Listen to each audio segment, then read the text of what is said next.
Abi teh ayeuna gaduh hiji boneka. Itu bukan anak-anak, Risa. Ya, seperti anak-anak tapi bukan. Jelek sekali. Ya, sebenarnya mereka sudah tua. Ngeliat ke atap, oke gak ada apa-apa, kamar masih keadaan gelap. Sampai akhirnya dia ngeliat ke arah lemari. Jadi ada sosok itu jongkok Anjing. di sebelah lemari. Jadi ini pintu, ini lemari, di antara itu jongkok kayak gini. Terus waktu Kak Farul ngeliatin kayak, kok kayak ada nenek-nenek gitu, siapa ya gitu, bingung juga gitu Kak Farul. Pas dia kayak gini, makin nyipitin mata, terus sosok ini tuh kayak ngedeket sambil kayak gitu. Anjing. Nat, Moy, Ya. malam ini spesial banget sih. Karena kita gak cuma bertiga, tapi bakalan ada Teh Risa dan juga Teh Indi dari Jurnal Risa.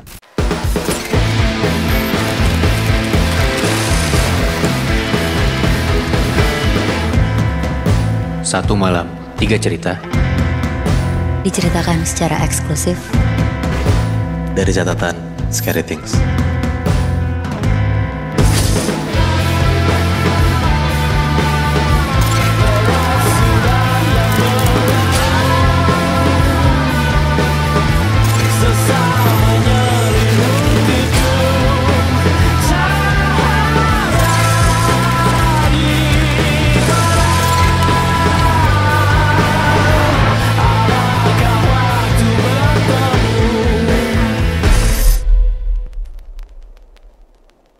Malam itu sekitar jam 11-an malam, mereka sampai di daerah Lawang Sewu ini. Mereka ketemulah sama yang namanya Mbah Tunggak.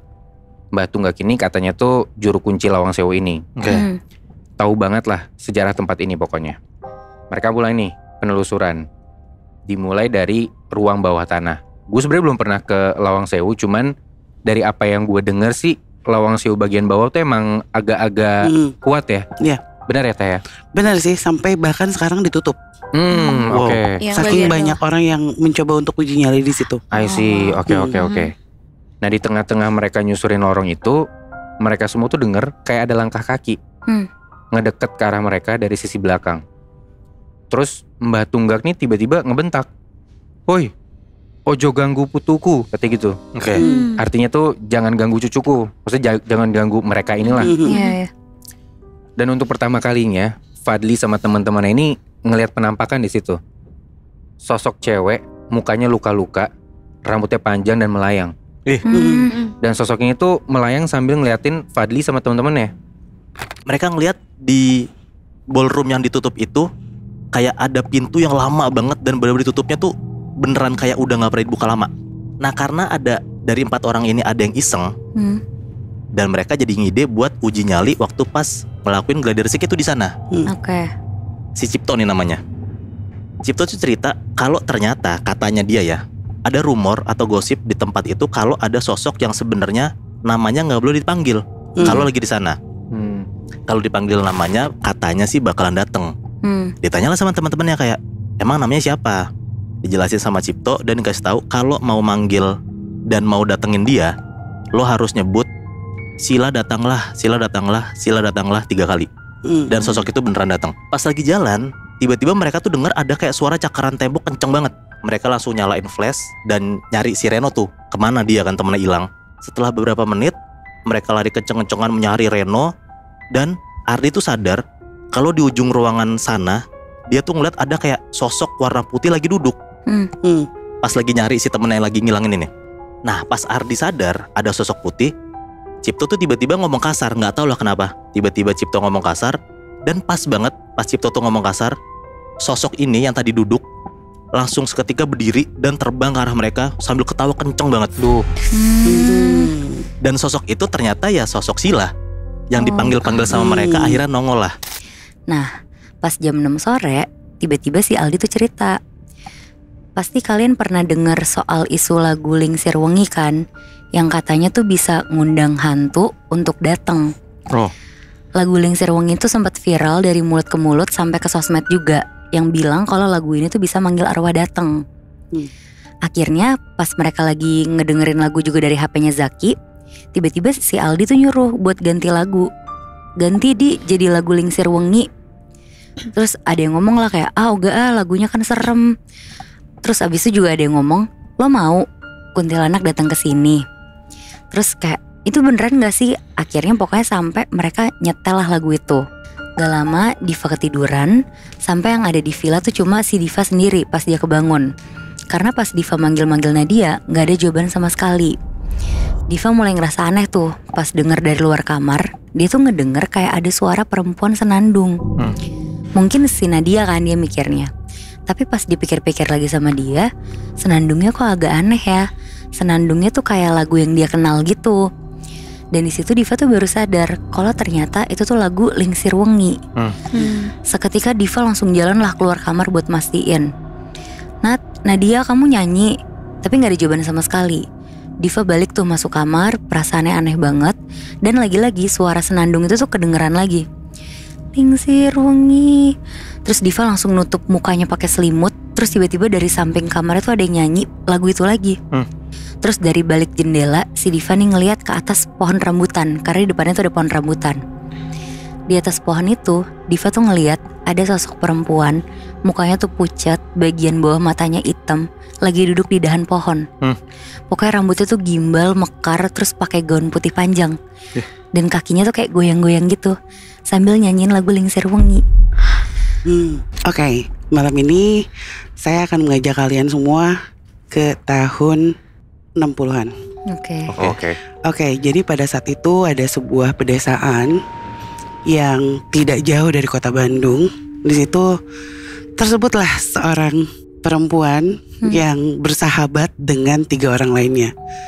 Jadi ada 4 orang perempuan di situ. Mereka bersahabat dan 2 diantaranya itu adik dan kakak, yaitu nenek saya dan kakaknya. Ya, sementara 2 lainnya ada di situ. Takut. Padahal belum mulai ceritanya ya. Iya, jadi mereka bersahabat dan selayaknya orang-orang yang pada saat itu belum banyak perumahan, rumahnya berada di sisi sungai gitu. Mereka tuh jarak rumahnya juga berjauhan, lebih banyak kebun, sawah dan lain-lain. Jadi di jam-jam tertentu mereka selalu bersama. Contohnya pada saat subuhan mereka bersama-sama ke masjid.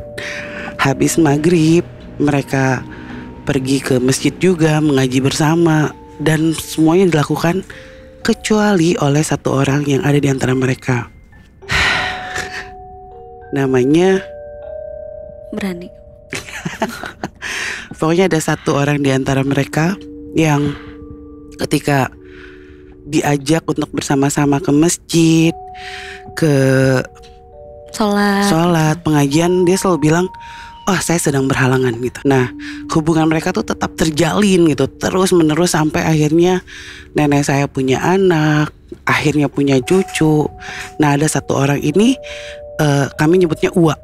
Uwa ini masih rajin mengunjungi sahabat-sahabatnya yang ada di kota, yaitu nenek saya dan kakaknya gitu. Tapi ada yang sama dan tidak pernah berubah dari Uwa ini, yaitu ketika berkunjung pun di waktu sholat dia selalu bilang saya berhalangan. Ya, saya sedang berhalangan, sok aja kalau mau sholat ya. Sampai akhirnya ini jadi kayak bahan obrolan adik dan kakak gitu. Kenapa ya si ini kok nggak pernah bareng? Kita kemana-mana bareng, ngerujak bareng, bikin lotek bareng, jalan-jalan bareng. Tapi kenapa ketika diajak ke masjid kok nggak pernah bareng gitu? Diajak bersolat bersama-sama nggak pernah mau. Akhirnya gimana kalau kita beliin sajadah dan mukena aja gitu. Ke Uwa ini, buat Uwa ini. Iya, buat hadiah. Karena kan mereka udah akrab banget sampai udah kayak saudara gitu. Bahkan anak-anak nenek saya tuh manggil beliau Uwa. Karena kalau bahasa Indonesia tante kan. Ya, udah gitu ya udah kita kasih aja alat sholat, mukena dan sajadah.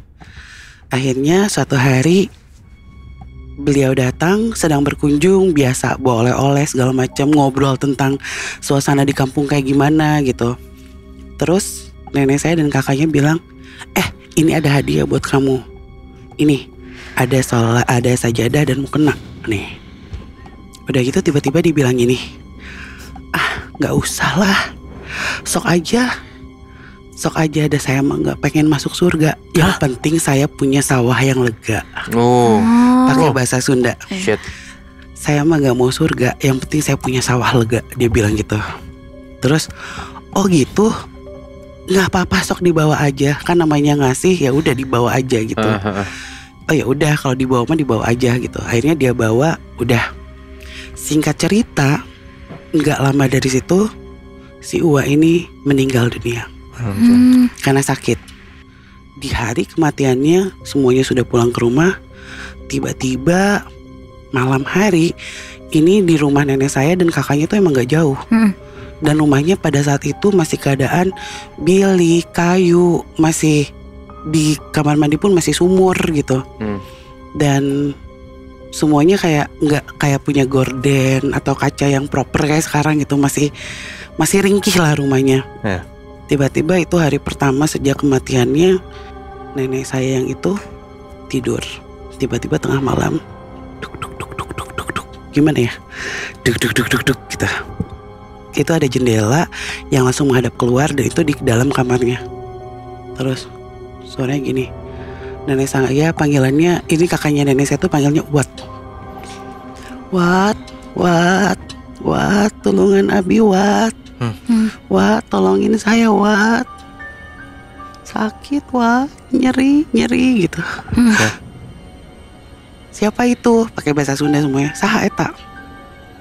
Iya Abi Wat. Dan suaranya sama persis dengan suara mendiang yang baru saja dimakamkan. Wow.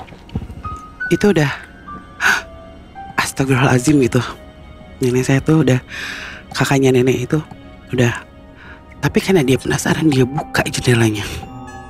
Karena biar bagaimanapun kan ini teman dekatnya dia gitu lah, udah jadi kerabat. Dia buka jendelanya, ada di situ perempuan itu dengan wajah yang sama, memakai kebaya, memakai kain batik kesayangannya gitu. Tapi dalam keadaan rambutnya tiba-tiba udah panjang, putih semua, mukanya udah terlihat lebih tua. Dan dia bilang, Wat, tolong saya, dingin gitu. Dia tuh gak lama hilang. Itu kan shock, nenek saya tuh udah shock banget. Ada gitu, astagfirullahaladzim gitu, udah takut. Akhirnya beliau ke dapur katanya, langsung mau ambil wudhu, mau sholat gitu. Udahlah, beraniin diri aja ke dapur, mau sholat gitu, mau doain. Begitu masuk kamar mandi, sosok itu udah jongkok di atas sumur. Holy shit. Wat, tulungan.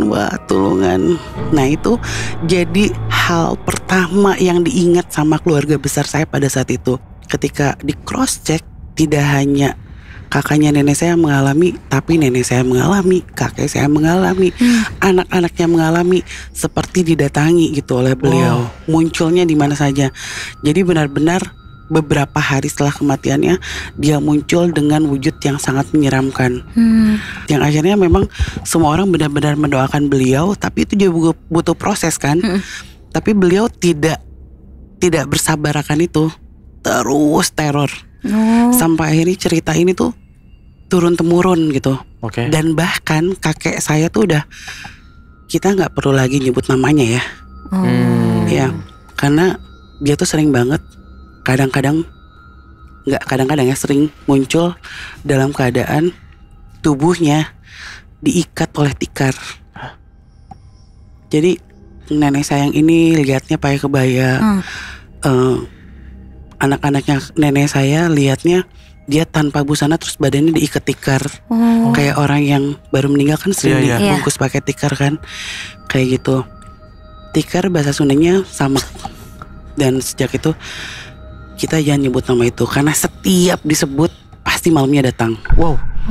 Dan sejak saat itu keluarga saya menyebut beliau Samek.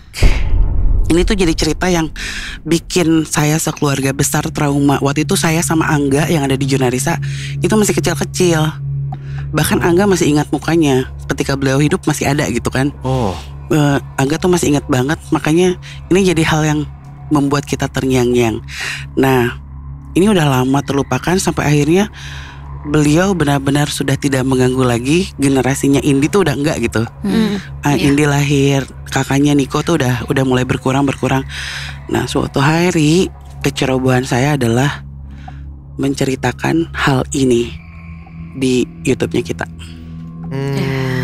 Menceritakan tentang ini. Nah, sampai akhirnya satu persatu dari kita didatangi. Ini yang akan ceritain. Mau tahu cerita lengkapnya? Tonton langsung di aplikasi Noise dan juga YouTube Noise Horror Story. Yay.